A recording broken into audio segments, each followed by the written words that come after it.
हमारे खुदावन यसु की अंजील मुक़द्दस मरकज़ के मुताबिक उसका तीसरा बाब पहली 6 आयत। उस वक्त यसु इबादत खाने में दाखिल हुआ और वहाँ एक आदमी था जिसका हाथ सूखा हुआ था, और वो उसकी ताक में रहे कि अगर वो उसे सब्बत के दिन शिफा बख्शे तो उस पर इल्ज़ाम लगाएं। और उसने उस आदमी से जिसका हाथ सूखा हुआ था कहा, बीच में खड़ा हो।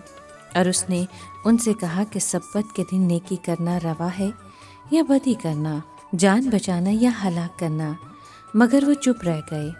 और उसने उन पर गुस्से से नज़र दौड़ा कर और उनकी संग दिली के सबब गमगीन होकर उस आदमी से कहा, अपना हाथ बढ़ा।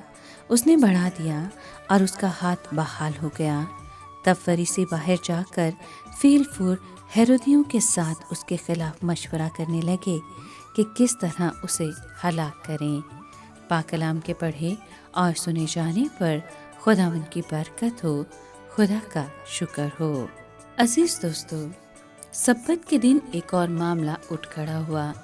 जब यसु इबादत खाने में फिर दाखिल हुआ तो उसे एक आदमी मिला जिसका हाथ सूखा हुआ था। चुनाचे ये सवाल उठा कि क्या यसु सब्बत के दिन उस आदमी को अच्छा करता है या नहीं। अगर करता तो फरीसियों को उस पर इल्ज़ाम लगाने का मौका मिल जाता, मगर ये उनकी खाम ख्याली थी। ज़रा उनकी रियाकारी और बदनीयती देखिए। वो खुद तो उस आदमी की मदद के लिए कुछ नहीं कर सकते थे, और अगर कोई दूसरा कुछ करना चाहता तो बुरा मानते थे। वो कोई बहाना चाहते थे कि ज़िंदगी के खुदावन पर इल्ज़ाम लगाएं। अगर वो सब्बत के दिन शिफा देता तो वो भूखे भेड़ियों की तरह उस पर झपट पड़ते। खुदावन ने उस आदमी से कहा, बीच में खड़ा हो। हर तरफ से आंखें उस पर लगी हुई थीं कि देखें क्या होता है। फिर खुदावन ने फरीसियों से कहा, सब्बत के दिन नेकी करना रवा है या बदी करना, जान बचाना या कत्ल करना। इस सवाल ने फरीसियों की शरारत का भांडा फोड़ दिया।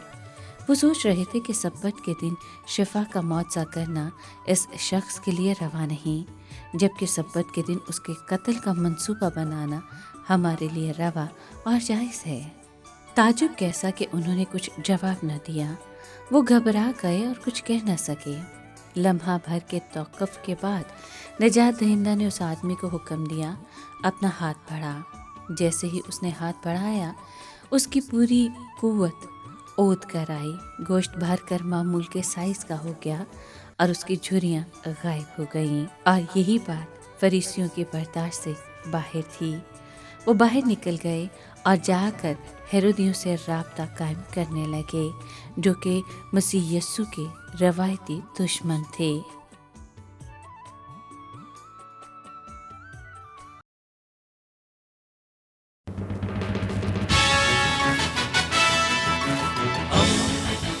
दोस्ती का पैगंबर, रेडियो वेरितास एशिया।